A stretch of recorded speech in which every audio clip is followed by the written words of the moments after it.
Si vous avez des questions à poser, puis on s'arrêtera là, Inch'Allah, par des du'as et des invocations. Je vous écoute s'il y a quelque chose. Une question, une remarque également. Wa jazakumullahu khair.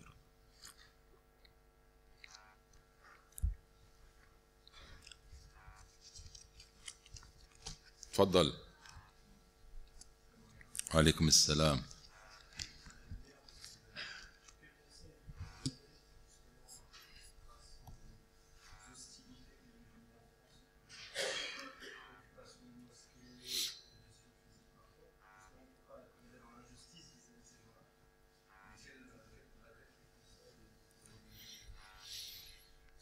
Écoute, la semaine dernière, j'étais à Poitiers et il y avait une rencontre là-bas organisée par nos frères. Et vous savez qu'il y a eu une occupation de mosquées, il y a eu beaucoup de bruit dans cette région. Et la question m'a été posée et je leur ai dit, écoutez, souvenez-vous des paroles de l'imam Hassan al-Banna, rahimahullah, aux musulmans, aux frères musulmans, soyez comme des arbres à qui les gens jettent des pierres et qui donnent des fruits. Et je leur ai dit, ces gens qui nous agressent, riposte laïque, tous ces groupes identitaires, ces fanatiques d'extrême droite aussi, ces gens qui ne comprennent rien à l'islam et qui ont décidé que l'islam est l'ennemi. Dites-vous que je suis dans la peau d'un musulman et vous comprendrez que l'islamophobie est une forme de racisme. C'est tout, c'est une forme de racisme, parce que on en veut aux musulmans en tant que tels. C'est un musulman, et les musulmans posent problème, et ils affichent clairement le fait qu'ils en veulent à l'islam en tant que tel.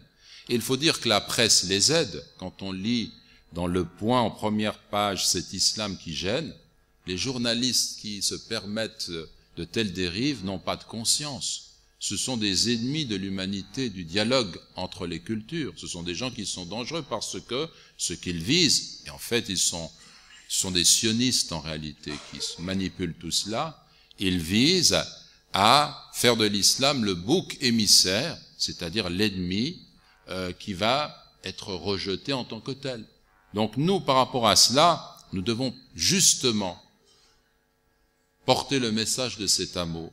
Et quand on a affaire à des ignorants, on doit les plaindre. Ce sont des gens qui sont dans les ténèbres. Et nous avons dans nos sources, le Coran et la Sunna, la lumière. Donc comment faire pour transmettre cette lumière? Et moi je dis aussi assez souvent que le problème, il est en nous. C'est que nous, on voit qu'il y a une agression, on observe autour de nous dans la société française ou européenne une incompréhension de l'islam, on voit que des gens se méfient, on voit qu'il y a une distance, et ce qui arrive, c'est qu'entre nous et eux, eh bien, un fossé se creuse, et on finit par se replier sur nous-mêmes. Et on finit par se taire, ne plus rien dire, ne plus ressentir que nous sommes les porteurs d'un message.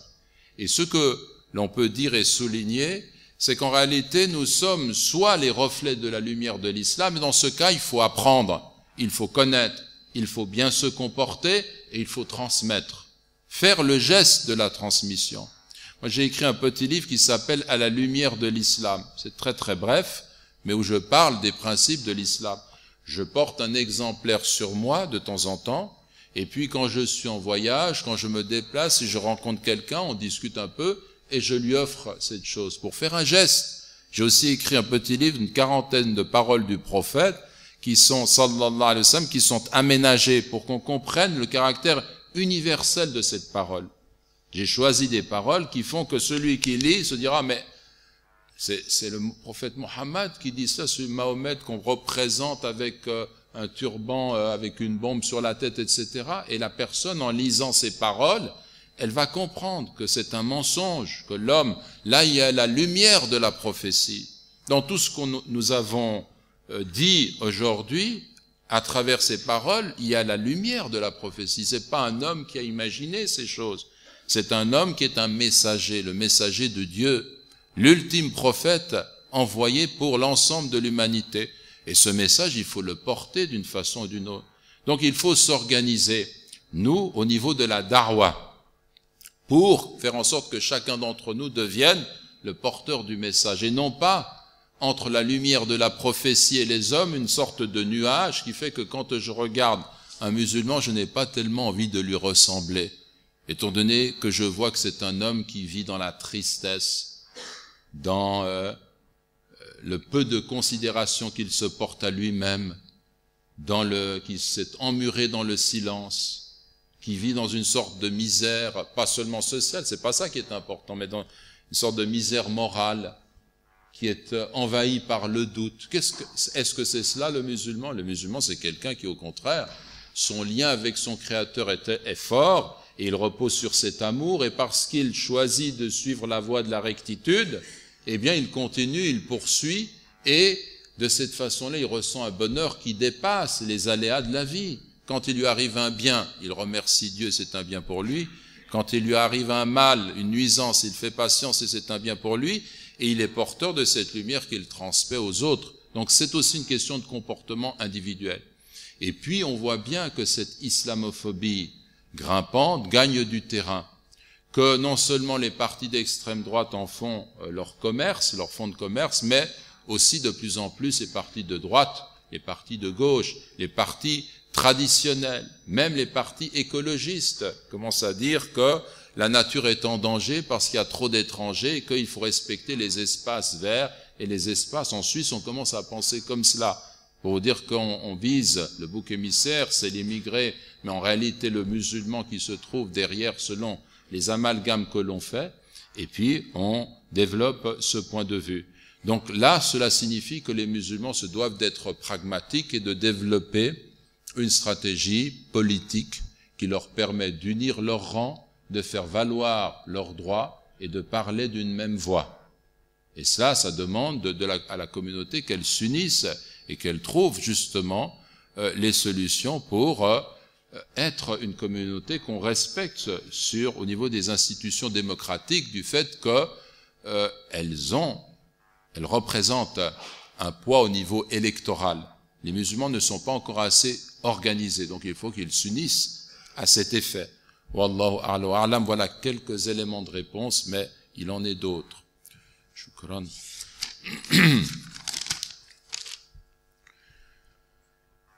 La cigarette est-elle haram ou pas? Alors, la cigarette,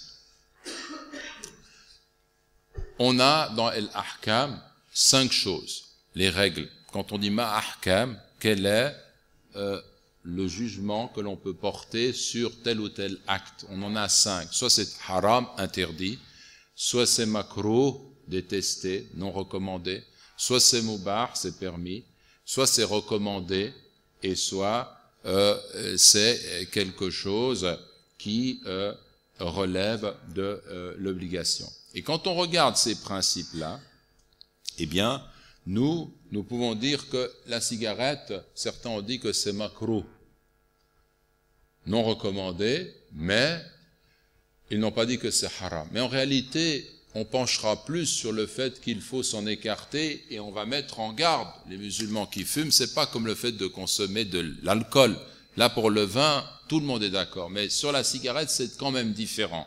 Mais il ne reste pas moins vrai qu'il y a des éléments qui montrent que c'est quelque chose qui touche à l'illicite. Pourquoi? Parce que l'homme abîme sa santé. Et abîmer sa santé, c'est quelque chose qui n'est pas licite. Parce que l'homme dépense et perd, gaspille son argent. Et gaspiller son argent n'est pas licite. Donc pour ces raisons-là, il faut que la personne qui fume se détache complètement de cette pratique. Que faut-il faire pour se faire pardonner d'un blasphème? Si quelqu'un a blasphémé, eh bien qu'il demande pardon à Dieu et qu'il loue le Créateur lorsque le blasphème s'adresse au principe de la religion, et Dieu pardonne, incha'Allah.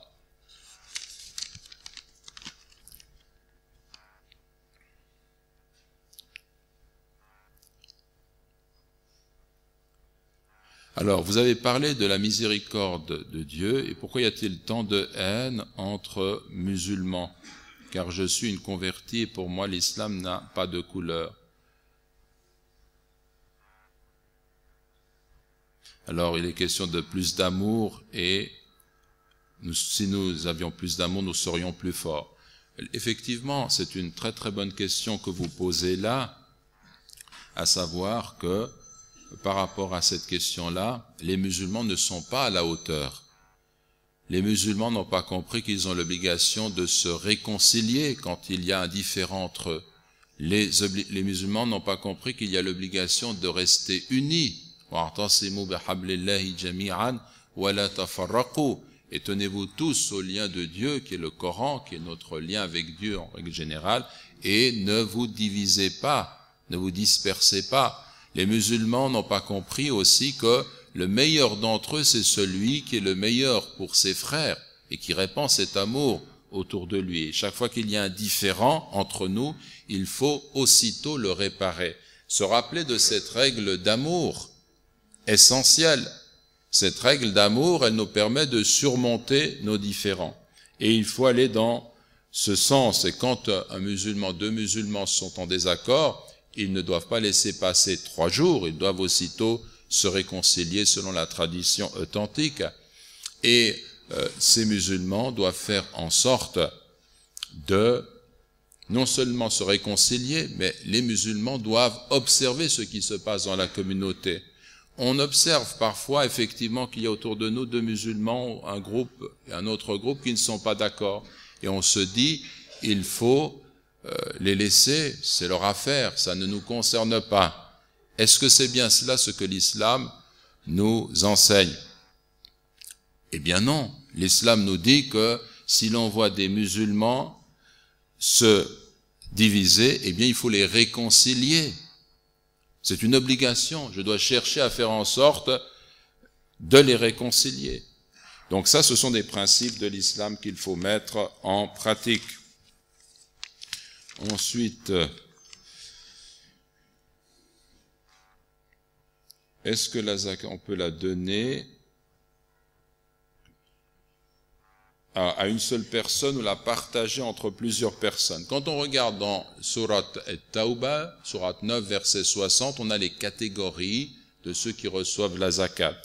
Sa zakat, on peut la donner en la répartissant entre ces catégories, mais on peut aussi la donner à l'une de ces catégories, dont les indigents et les pauvres, par exemple. Je peux choisir cette catégorie. On regarde en fonction des circonstances et on peut agir de la sorte on peut adopter les 2 positions. Et parfois, il est bon pour le musulman, la musulmane qui donne sa zakat, de le faire, de la distribuer en fonction des besoins du moment. Des moments où on a besoin, certaines catégories de personnes ont besoin de cet argent, donc il ne faut pas négliger la chose. Lorsque dans un État islamique, eh bien, on a affaire à une agression contre cet État, et l'État a besoin de ressources, la zakat, wa fi sabilillahi wa ibnis sabil, parmi ces catégories, il y a fi sabilillah, dans la voie de Dieu, dans la voie du combat pour défendre le territoire. Bien, dans ce cas-là, on va aller dans ce sens, on tient compte aussi des circonstances.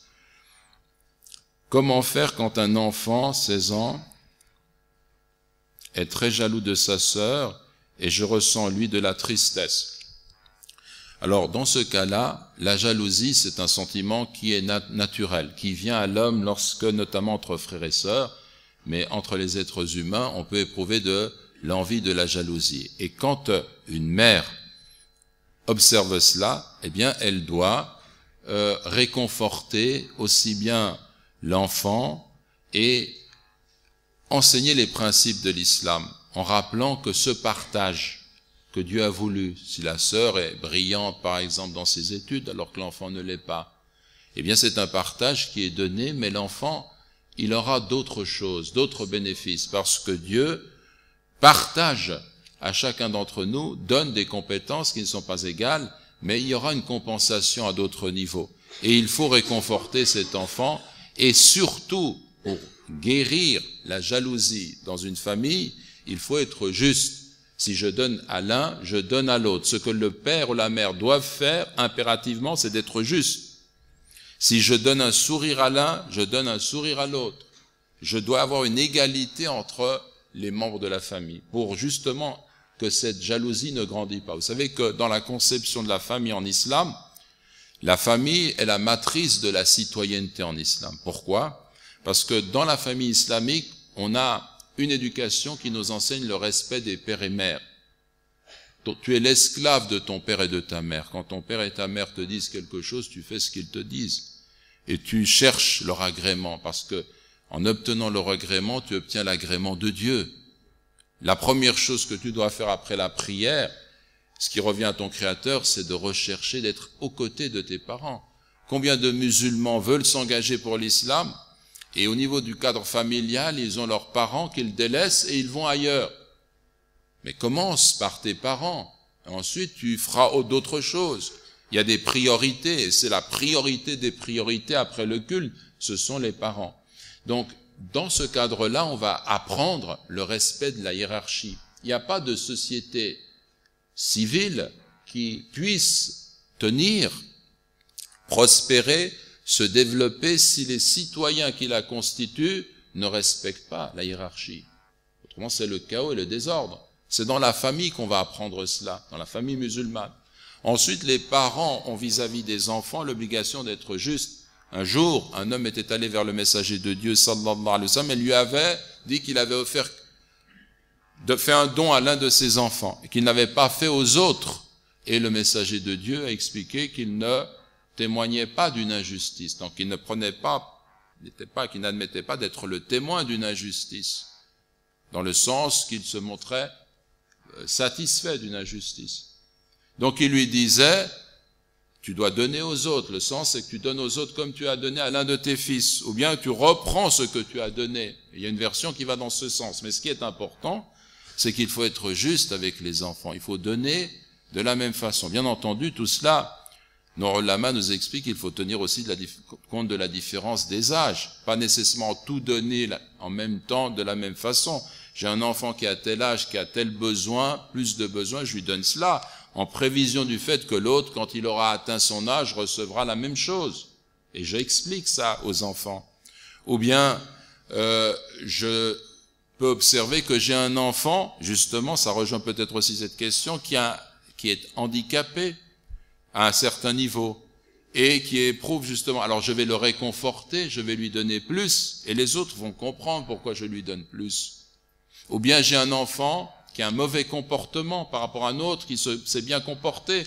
Je récompense l'un et je ne donne rien à l'autre. C'est une forme d'éducation. Tout ça, c'est des distinctions que l'on fait, bien entendu, mais il n'en reste pas moins vrai qu'il faut combattre. Parce que si vous réfléchissez, cette question de la jalousie, elle est très très importante. Les enfants d'Adam, eh bien l'un a tué son frère. Pourquoi? Parce qu'il était jaloux, par envie. Et quand il l'a tué, c'est comme s'il avait tué l'ensemble de l'humanité. Pourquoi? Parce que il aurait eu, lui, une descendance aussi. Toute cette descendance, c'est pourquoi quand on tue quelqu'un, l'assassinat, c'est pas seulement le crime d'une personne, mais on empêche aussi la venue de tous ceux qui auraient pu naître dans sa descendance. Et quand ce sont les enfants d'Adam, eh bien, vous voyez la proportion que prend le crime. Donc cela signifie que ce point-là, il est important. Comme il est aux origines de l'humanité, de notre humanité, dans la famille elle-même, elle a aussi ce caractère sacré où il faut être juste avec les enfants. Wallahu a'la wa a'lam. Oui, d'accord. Je vais revenir à votre conférence. Quand vous avez abordé le point de la communauté internationale qui était complice du massacre de nos frères syriens et de nos frères palestiniens, et vous avez dit qu'on ne pouvait bien sûr pas faire d'alliance avec eux et qu'il fallait résister, il fallait combattre. Et je voudrais savoir comment. Comment à l'échelle individuelle et comment à l'échelle collective, communautaire. Alors, pour les Syriens qui se trouvent sur le terrain, eh bien, ceux qui mènent cette révolution doivent poursuivre pour faire en sorte que le dictateur tombe. Pour les autres de la communauté internationale, qu'ils soient musulmans ou non, leur devoir, c'est de soutenir la révolution contre le dictateur. Ils le font de façon matérielle, par des collectes, par une aide qui est apportée aux résistants contre le régime de Bachar. Donc voilà la réponse que l'on peut donner de façon raisonnable. Avec en plus, pour nous qui sommes musulmans, une arme qui est encore plus importante que l'arme matérielle, qui est l'arme des invocations. Il faut jour et nuit demander à Allah de venir en aide à nos frères pour débarrasser les sociétés musulmanes de dictateurs illégitimes qui doivent être écartés. Assalamu alaikum. Oui. Alaykoum salam wa rahmatullah. Donc moi, je voudrais revenir sur, vous avez cité le verset donc par rapport aux alliances, en expliquant, en faisant une lecture contemporaine.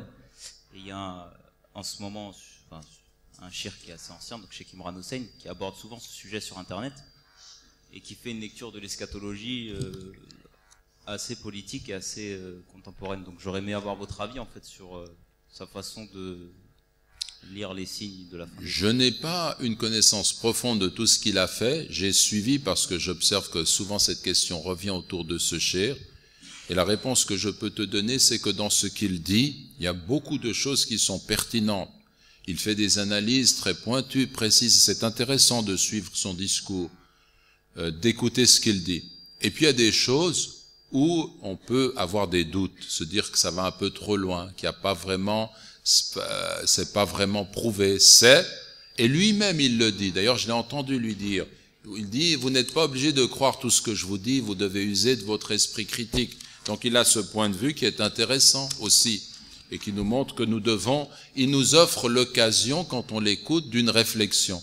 Et d'une réflexion qui nous fait prendre conscience aussi de la réalité. Autre question, les moudjahidines en Libye et en Syrie n'ont-ils pas pris les juifs et les chrétiens comme alliés? D'accord. Alors, lorsque il est question ici, par exemple, de ce qui s'est passé en Libye, eh bien, il y a une raison qui explique pourquoi la communauté internationale est venue au secours des Libyens, notamment les Français, parce que il y avait des intérêts matériels importants. Le dictateur libyen avait des alliances au niveau économique importantes qui se chiffraient, des chiffres extrêmement importants au niveau du commerce, au niveau de l'industrie, et donc lorsqu'il est tombé, il s'agissait de conserver tout cela, et la France s'est investie pour garder justement ce lien économique lui permettant de faire valoir ses droits sur le plan des revenus liés au pétrole et ainsi de suite. C'est une raison économique. On a mis en avant des principes humanitaires, mais alors dites-moi pourquoi ces principes humanitaires qu'on a mis en avant avec Bernard-Henri Lévy ne fonctionnent plus aujourd'hui avec la Syrie, parce qu'il n'y a pas le même intérêt économique. Au contraire, observons que les Russes qui ont imposé leur veto, comme les Chinois, ont des intérêts dans la région géostratégique, mais qu'ils font commerce avec la Syrie. Pour eux, c'est un marché important qui va s'effondrer ainsi, et ils imposent un veto qui est reconnu par la communauté internationale et qui se traduit sur le terrain par la mort de civils, par la mort d'enfants, de femmes bombardées. Donc c'est vraiment une barbarie qui est sans fond. Alors dans ces stratégies, il peut arriver qu'un musulman ait un intérêt à voir venir une aide, mais il doit rester lucide sur les motivations de cette aide. Wallahu a'la wa a'lam. Je suis une mère d'accueil, je garde un enfant depuis l'âge de 1 an, il a aujourd'hui 14 ans, c'est un garçon. Est-ce que je peux enlever le voile devant lui? Non, à partir du moment où il a atteint cet âge-là, dans le sens qu'il a atteint l'âge de la puberté, eh bien, à partir de ce moment-là, il faut que vous soyez voilé devant lui. Wallahu a'la wa a'lam. Comment l'islam répond au racisme? Quels sont les versets qui permettent de lutter contre cela? Alors, le verset que l'on cite par excellence et que l'on peut mettre en avant nous et que chacun d'entre nous devrait connaître nous dit « Ya ayyuhan nas, inna khalaqnakum min dhakarin wa untha wa ja'alnakum shu'uban wa qaba'ila lita'arafu inna akramakum 'inda Allahi atqakum inna Allah alimun khabir » Ô gens, ô vous les êtres humains, nous vous avons créé d'un mâle et d'une femelle et nous vous avons désigné en peuple et tribus pour que vous entreconnaissiez le plus noble d'entre vous auprès d'Allah et le plus pieux des vôtres. Et Dieu connaît et sait parfaitement toutes choses. Cela signifie que quelles que soient nos origines, la couleur de notre peau, la nation à laquelle nous appartenons, la grandeur de l'être humain n'est pas fonction de cette couleur, de cette origine, mais de sa piété. Et ça, c'est un point qui est important du point de vue de l'islam, c'est de dire que c'est le lien avec Dieu qui est le plus fort. La fraternité, cette fraternité, là aussi ça rejoint un peu la thématique de tout à l'heure. Est-ce qu'il peut y avoir une fraternité entre nous et des non-musulmans? Ou bien est-ce que la fraternité repose uniquement sur un critère de foi? Les ulama nous ont dit qu'il y a 3 niveaux de la fraternité. Le premier, c'est celui qui fait que nous sommes une seule et même famille à l'origine. Nous sommes tous descendants d'un mâle. Nous avons créé d'un mâle et d'une femelle. Et nous avons désigné en peuple et tribu. Donc, nous sommes tous descendants d'un même ancêtre. Nous sommes une famille humaine. De ce point de vue, nous sommes frères et sœurs avec toute l'humanité. Et l'islam met en avant et reconnaît cette fraternité humaine. Donc, a priori, c'est pour ça que nous avons les meilleurs rapports avec les êtres humains lorsque nous ne sommes pas agressés. L'islam n'est pas une religion de guerre. L'islam, c'est une religion de paix. Puis, il y a la fraternité au niveau du peuple auquel j'appartiens. Wa ila adin akhahum huda. Et au Ad, leur frère Hud. Hud, c'est un prophète. Il a été envoyé, alayhi salam, au Ad. Cette tribu était polythéiste. Et pourtant, le Coran dit akhahum huda. Akhahum, ça veut dire leur frère. Ça veut dire que si je suis maintenant dans une nation, quelle qu'elle soit, et je vis, je grandis, je suis né dans cette nation, j'ai vécu longtemps dans cette nation, et je défends ses intérêts, j'ai la nationalité qui correspond, eh bien ceux qui sont autour de moi sont mes frères, même s'ils ne sont pas musulmans. Et ça, c'est un deuxième degré de fraternité, selon la terminologie coranique. Puis il y a un troisième degré de fraternité. Innamal mu'minuna ikhwatun فَأَصْلِحُوا بَيْنَ أَخَوَيْكُمْ وَاتَّقُوا اللَّهَ لَعَلَّكُمْ تُرْحَمُونَ. Innama, les croyants ne sont que des frères, sont des frères essentiellement. Et ça, c'est la fraternité qui est la plus forte, qui repose sur le lien de la foi. Et il n'y a pas de fraternité accomplie si elle ne repose pas sur ce lien de foi. Et il n'y a pas de foi accomplie s'il n'y a pas ce lien de fraternité. Et il nous est recommandé dans ce verset, comme ce à quoi nous faisions allusion tout à l'heure, réconciliez vos frères. Donc il ne s'agit pas simplement de me réconcilier moi avec celui avec qui j'ai un désaccord, mais lorsque je vois des musulmans dans la difficulté, je dois essayer de faire en sorte de les réunir.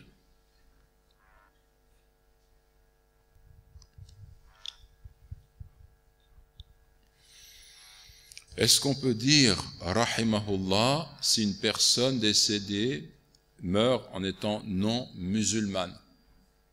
C'est une question qui n'est pas facile, parce que nous, quand une personne meurt non musulmane, quand elle est musulmane, on appelle sur elle la miséricorde divine. Quand elle n'est pas musulmane, qu'est-ce que l'on peut faire? Par exemple, quelqu'un qui s'est converti, et puis son père ou sa mère, qui n'étaient pas musulmans, sont morts. Est-ce qu'il doit invoquer Dieu, demander pour eux la miséricorde? Ici, je vous mets en garde contre le fait de dire « il ne peut pas », parce qu'il n'est pas musulman. Cela vient à l'esprit de certains, mais il faut être plus subtil que cela. Nous ne savons pas comment la personne est morte. Nous ne savons pas si elle a recueilli le témoignage de l'islam et elle l'a exprimé avant sa mort. Et cette personne qui s'est convertie, qui voit sa mère mourir et qui éprouve le besoin de se tourner vers Dieu, de dire « Mon Dieu, fais miséricorde à ma mère », nous ne savons pas ce qu'elle peut éprouver. C'est vrai que le messager de Dieu, sallallahu alayhi wa sallam, lui-même, par rapport à ses propres parents, avant lui, il ne faisait pas d'invocation pour eux, dans ce sens-là. Mais cela ne signifie pas que nous, par rapport au contexte dans lequel nous nous trouvons, nous devions faire en sorte d'aller dans le sens de déterminer que ces gens qui sont morts vont en enfer. Allahu a'la wa a'lam. Dieu sait ce qu'il y a dans les cœurs. Est-ce qu'on peut se recueillir sur la tombe d'un non-musulman? Il est recommandé de rendre visite au tombeau, et d'abord c'était interdit. Kuntu nahaytukum an ziyaratil qubur fazaruha. Ensuite le prophète dit, rendez visite au tombeau. Donc cela pour que lorsque je vais voir les tombeaux, eh bien cela me rappelle l'au-delà. Cela me détermine justement à me tourner vers l'au-delà avec mon cœur. Donc rendre visite, aller vers les tombeaux pour réveiller mon cœur à la fois, c'est une bonne chose. Aller vers les tombeaux des croyants et dire assalamu alaykum et faire l'invocation de circonstances, c'est fortement recommandé. Aller vers les tombeaux pour se rappeler l'au-delà, c'est fortement recommandé. Et lorsque quelqu'un a un lien avec une personne, et il fait ce lien, Allahu a'la wa a'lam. Mais, j'aimerais quand même ajouter une chose à ce que j'ai dit. Pourquoi est-ce que l'islam nous dit, par rapport aux non-musulmans, par rapport à ces catégories de personnes, le statut est différent? C'est pour nous faire comprendre, nous, que de notre vivant, nous devons tout faire pour nous faire la distinction entre la foi et l'incroyance. Ce n'est pas la même chose. De notre vivant, nous devons tout faire pour comprendre qu'il est impératif d'entrer dans la foi pour obtenir le salut. Et nous devons œuvrer en considérant que ce sont deux ordres de niveaux qui sont différents. Donc nous devons appeler les autres à l'islam et au fait de se tourner vers la foi en tant que telle. Mais une fois que la personne est morte et une fois qu'il est question d'un autre ordre, le jugement appartient à Dieu. Par rapport à toutes ces questions-là, une réponse que l'on pourrait faire, c'est de dire, écoutez, au lieu de nous poser la question de savoir qu'en est-il de ces personnes, posons-nous plutôt la question de savoir qu'est-ce que nous avons fait, nous, pour qu'elles soient orientées de leur vivant dans le sens de la croyance. On a demandé un jour à l'imam Hassan al-Banna, rahimahullah, ces gens qui sont écartés de l'islam et qui n'entrent pas dans l'islam et qui ne comprennent pas l'islam, est-ce qu'ils ne sont pas voués justement à entrer en enfer? Et il a répondu, rahimahullah, en disant, je ne sais pas si c'est cela, mais en tous les cas, c'est peut-être nous, musulmans, qui allons subir les conséquences et entrer en enfer, parce que nous n'avons pas été les témoins de cette foi, et nous devons transmettre le message de l'islam en tant que tel. Ces questions sont délicates parce que tel cheikh vous dira non. À partir du moment où quelqu'un n'est pas mort dans la foi, il faut s'abstenir de tout cela. Et il a aussi des sources qui nous montrent que c'est l'attitude qu'il faut adopter justement pour que la distinction soit tranchée dans mon cœur. En tant que converti, comment transmettre le message de l'islam à ses parents très réfractaires au dialogue? Alors, quand les parents, pour une convertie, sont réfractaires au dialogue, il faut suivre une voie qui est la voie de la miséricorde et de l'amour. Quand quelqu'un devient musulman, il se passe qu'il apprend une chose qui est fondamentale, le respect de ses pères et mères. Même si ses pères et mères ne sont pas croyants, même s'ils sont polythéistes, l'obligation incombe aux musulmans, à la musulmane, d'être bon vis-à-vis de ses parents. Donc vous, il faut que vous portiez ce message de l'islam dans votre comportement. Ça veut dire qu'il faut que vous soyez bonne vis-à-vis de votre mère, de votre père non musulman, et continuer à leur faire des cadeaux, à être plein de sollicitude, à être à leur service. Et par ce comportement, ils vont observer quelque chose, ils vont se rendre compte que leur fille a changé et que dans cet islam dont on dit tellement de mal, il y a beaucoup de bien parce que une religion qui est si mauvaise ne peut pas rendre un être meilleur à partir du moment où cet être choisit de l'adopter. Donc votre comportement, c'est votre message. Et puis vous avez aussi des façons de faire. Par exemple, choisissez un bon livre sur l'islam qui ne soit pas trop touffu et qui parle des principes de l'islam et posez-le quelque part de façon à ce que votre mère, votre père, circulant chez vous dans votre chambre ou bien à l'occasion d'une rencontre, puis tout d'un coup ouvrir le livre et regarder. Il y a des façons de faire aussi, de déposer ce message sans avoir l'impression, leur donner l'impression que vous voulez les convertir absolument de façon frontale. Parce que parfois, il y a des tempéraments qui, lorsqu'ils sont abordés de cette façon-là, auront tendance à fuir. Surtout quand ce sont des parents qui sont fiers et qui ne veulent pas se voir imposer, venant de leurs enfants, des idées qu'ils pensent être dépassées. Donc il faut trouver les moyens de faire en sorte qu'ils aient accès, ouvrir des portes par des bonnes actions, et il y a d'autres choses qui pourraient être faites. J'avais parlé de 10 questions, mais visiblement, alors on va en prendre peut-être une ou deux et on terminera. Comment faire grandir ma foi et me rapprocher de la piété? Alors, faire grandir sa foi, cela se fait de deux façons, et se rapprocher de la piété également, par la connaissance et par la volonté. La foi, elle augmente chez un être humain quand il connaît. Plus il connaît sa foi, plus il connaît l'islam, plus il voit la beauté de cette croyance, et surtout plus il connaît Dieu.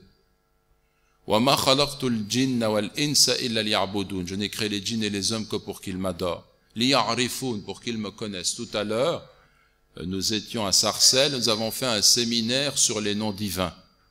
Et j'ai introduit ce séminaire, ensuite on a fait des cercles, on a lu des textes, et les personnes ont présenté ce qu'elles ont lu. C'est une façon de travailler qui est un peu différente de ce que nous faisons maintenant, où nous sommes dans un rapport un peu frontal, où je fais un discours et vous écoutez. Mais il y a d'autres façons aussi de faire la darwa. Et on a introduit cela en parlant notamment du fait que ceux qui aiment le plus le Créateur, ce sont ceux qui le connaissent. Et si on connaît la majesté d'Allah, si l'on connaît la majesté d'Allah et la beauté d'Allah, si le cœur voit cette majesté, cette beauté, alors il connaît le bonheur. Qu'est-ce qui fait que nous sommes tristes? Quelles que soient les causes de cette tristesse, c'est qu'il y a, comme le dit Ibn Ata al-Sekandari, entre nous et Dieu un voile. Quel est ce voile? Ce voile, c'est le voile des choses matérielles, de la vie, de ce qui nous attire vers le bas. C'est le voile de notre ego, du nafs, qui nous attire vers le bas. Si quelqu'un parvient à contrer son ego, à se détourner des choses qui sont futiles et à orienter son cœur vers Dieu, sans négliger l'aspect matériel de la vie, parce qu'on a besoin de cet aspect, on a besoin des plaisirs de la vie, mais en leur donnant leur juste proportion, ce qu'il nous faut pour nous épanouir matériellement, mais en considérant que tout cela n'est qu'un moyen de quoi? D'adorer Dieu, de développer la spiritualité. Alors cela se fait par la connaissance et le savoir. Quand on connaît les noms divins, quand on observe la création, et dans la création on voit la marque du divin, quand on a un cœur qui est lié à Allah, et ce lien est l'origine du bonheur, ala bi dhikrillahi tatma'innul qulub, certes c'est dans le rappel de Dieu que les cœurs se tranquillisent. Quand on parvient à s'isoler la nuit, à un moment donné, on fait 2 rak'a, et quand on est assis, ou quand on est debout, ou quand on est prosterné, on se tourne vers Allah, et on sent cette présence, ce lien avec Allah qui est fort. Vous voyez, ça c'est des moments, c'est ce qui permet justement au cœur de se remplir de lumière. Si le cœur était habité par cette lumière, il ne connaîtrait jamais la tristesse. Quels que soient les aléas de la vie, le bien ou le mal, le bonheur, les joies ou les malheurs, il ne connaîtrait pas la tristesse, parce qu'il est lié au Créateur, à la majesté d'Allah. Et cette majesté, elle est tellement extraordinaire qu'elle permet à l'homme justement de se redresser, d'aller dans le sens de la spiritualité. Donc la connaissance et la volonté. La volonté, cela signifie qu'il faut s'efforcer pour développer la piété, d'obéir à l'ordre divin. Et obéir à l'ordre divin, cela signifie par exemple de baisser le regard quand Dieu me demande de baisser le regard, de ne pas entendre ce que je ne dois pas entendre, de ne pas faire ce que je ne dois pas faire, de m'efforcer d'aller contre l'ego, contre le nafs. J'ai au fond de moi-même un ennemi, c'est moi-même, c'est mon ego. Et l'ego, il faut le connaître. C'est lui qui me rend malheureux, c'est-à-dire que l'ego, eh bien, il porte en lui des choses qui ne sont pas très belles. La volonté de puissance, petit pharaon, la volonté de s'imposer, l'amour des biens de la vie, et au niveau de sa nature animale, cette volonté d'aller dans le sens de la sexualité en dépassant les limites, les mauvaises pensées dont il peut être habité, beaucoup de choses qui constituent cet ego. Et l'être humain se doit de le purifier. Comment? Il faut aller contre. Il faut s'armer de patience et de volonté. Comment? Eh bien, je parle moins, parce que quand je parle beaucoup, je dis des futilités. Je maîtrise mon regard. Je maîtrise aussi mes fréquentations. Je prends une certaine retraite spirituelle. Et je m'éduque dans le sens aussi de la nourriture que je consomme. Je ne consomme pas au-delà de ce qui est nécessaire. Tout ça, c'est une éducation que l'islam nous donne et qui nous permet de développer notre lien à Dieu et notre piété. Nous sommes au début d'une nouvelle année Et quand on commence une nouvelle année ainsi, eh bien nous devrions nous dire que, en réalité, c'est l'occasion pour nous de commencer quelque chose de nouveau et de faire en sorte que on se livre à un examen par rapport au passé, tout ce qui a été fait, qui était négatif, et on prend la résolution de se saisir du temps qui va nous être donné pour transformer notre orientation et pour changer de mode de vie. C'est-à-dire plus de prières dans la mosquée, ou la prière réalisée à l'heure quand on est chez soi pour nos sœurs, plus de jeûnes quand c'est possible, le lundi ou le jeudi ou 3 fois par mois. On va avoir le jour de Ashura qui va venir, je crois que c'est samedi prochain et Tashura avant, donc ne pas manquer les occasions de jeûner quand elles comprennent une grande bénédiction. Plus de lecture du Coran, chaque jour, la lecture du Coran. Plus de lecture du hadith. Chaque jour, je prends Riyad al-Salihin, ou bien Sahih al-Bukhari, ou bien d'autres livres de la tradition, et je m'impose chaque jour de lire quelques hadiths, en moins 1 ou 2, pour apprendre, pour rester en lien avec notre prophète, sallallahu alayhi wa sallam. Une fois par semaine, avec mes frères et sœurs, me retrouver dans une halaqa pour étudier les sciences islamiques. Le Coran, la Sunna, le fiqh, la sira, la vie du prophète, il y a des domaines extraordinaires. On a des livres aujourd'hui en arabe et beaucoup en français. On a une bibliothèque. Moi, quand j'avais l'âge de certains d'entre vous, il n'y avait que 2 livres en français. Le Coran traduit par Mohammed Hamidullah et Initiation à l'islam. Et quand on demandait un livre sur l'islam, on sortait Initiation à l'islam. Allez dans les librairies aujourd'hui, vous avez non seulement des livres qui sont écrits dans tous les domaines, mais d'excellentes traductions. Prenez par exemple Fiqh al-Sunnah, les Sayyid Sabiq en 3 volumes, c'est un livre qui est excellent, il est traduit aujourd'hui en français d'une traduction qui est valable. Et puis vous avez d'autres livres, bien entendu. Ça veut dire que dans tous les domaines, on a une littérature qui nous permet de nous former. Le savoir, la connaissance, les pratiques islamiques, la fraternité et l'engagement aussi social et communautaire. Tout ce que nous avons dit aujourd'hui nous permet de supposer que nous avons compris qu'il ne suffit pas de dire « je me contente de ma personne, je fais ma prière et je fais ce que je dois, mon culte, et ça suffit ». Non. Et cette mosquée, elle a des piliers. Mais elle n'est pas que les piliers. Il y a 5 piliers dans l'islam, dont la prière, le culte, donc le témoignage de foi, la prière, la zakat, le jeûne et le pèlerinage pour qui en a les moyens. Il y a des musulmans qui vivent l'islam au niveau du culte. Et puis ensuite qui se contentent de cela, qui disent c'est ça l'essentiel. Mais ce n'est pas cela l'islam seulement. Si je pose 5 piliers, je ne bâtis pas la maison de l'islam. La maison de l'islam, c'est celle que nous a laissée notre prophète Mohammed sallallahu alayhi wa sallam. L'individu musulman. L'individu musulman, ça veut dire quelqu'un qui au niveau de sa foi a compris la aqidah, qui au niveau de l'ibadat adore Dieu comme il se doit, qui au niveau économique est capable de subvenir à ses besoins, qui au niveau de son temps gère son temps sans perdre le temps qui est précieux, parce que le temps c'est plus que de l'argent, le temps c'est la vie, et qui fait profiter à autrui de son temps, qui est organisé dans sa vie, qui est engagé par rapport à sa communauté. En tant qu'individu, c'est le pilier de cette communauté. L'individu musulman, la famille musulmane, la communauté musulmane, l'action islamique, l'engagement social, communautaire, politique, la réflexion autour du fait que je suis un citoyen musulman français qui voit les dangers de l'extrême droite et qui ne peut pas rester assis en attendant que la vague emporte les musulmans de façon irrationnelle. Il faut réagir, il faut se réveiller, il faut s'organiser. Donc cela signifie que le musulman va être engagé aussi à ce niveau politiquement et ainsi de suite. Et donc cette nouvelle année, elle devrait nous permettre, nous dire que, subhanallah, l'éventail des activités, il est très très vaste. Les devoirs sont très lourds. Il faut pour ça des hommes et des femmes qui sont déterminés, qui soient déterminés à changer d'existence. Qu'est-ce qui s'oppose à tout cela?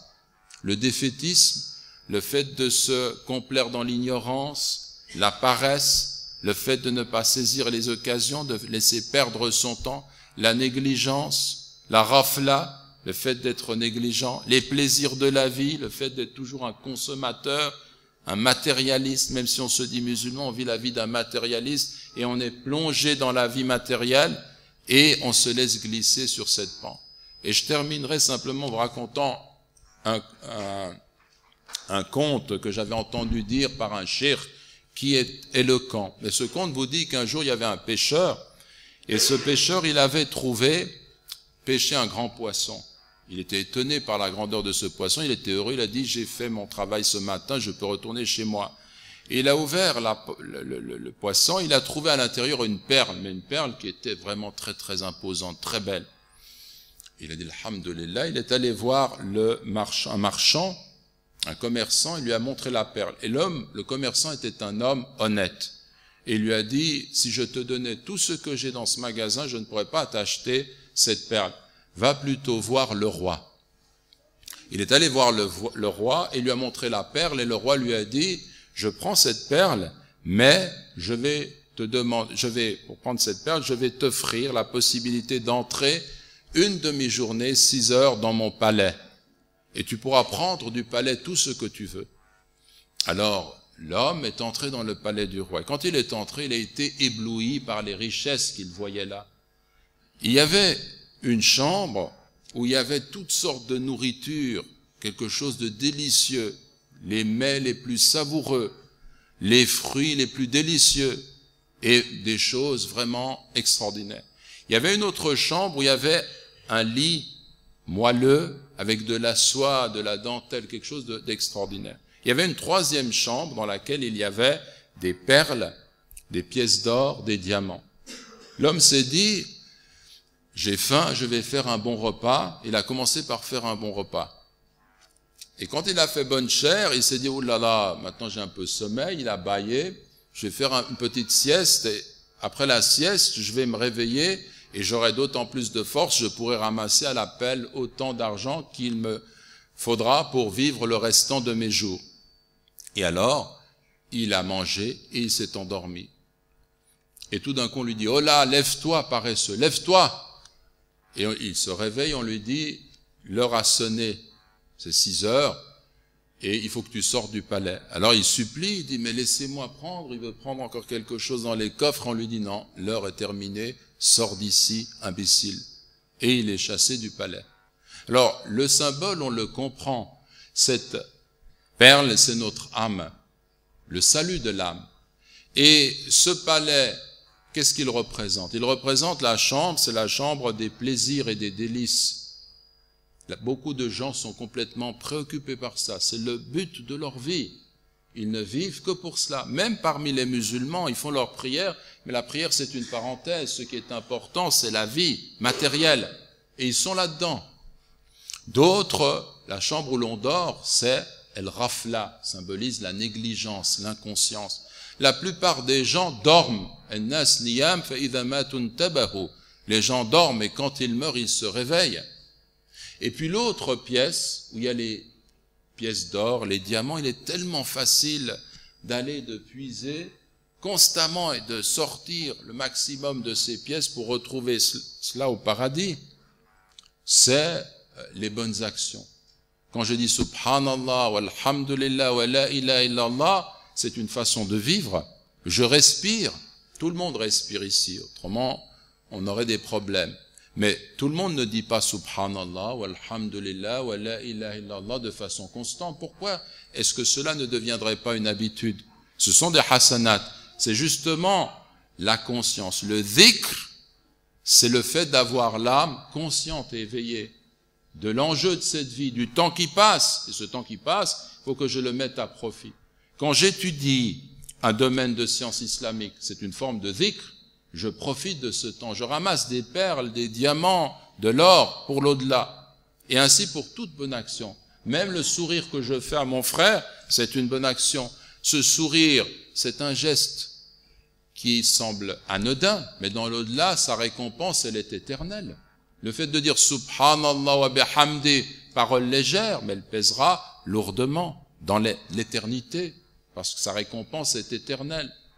Donc, il s'agit de se réveiller, avant que la mort ne réveille chacun d'entre nous. C'est ça l'enjeu. Elle va réveiller chacun d'entre nous.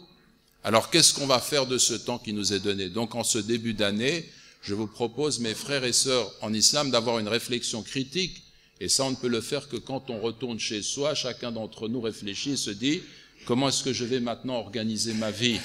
Qu'est-ce que je vais faire de cette vie?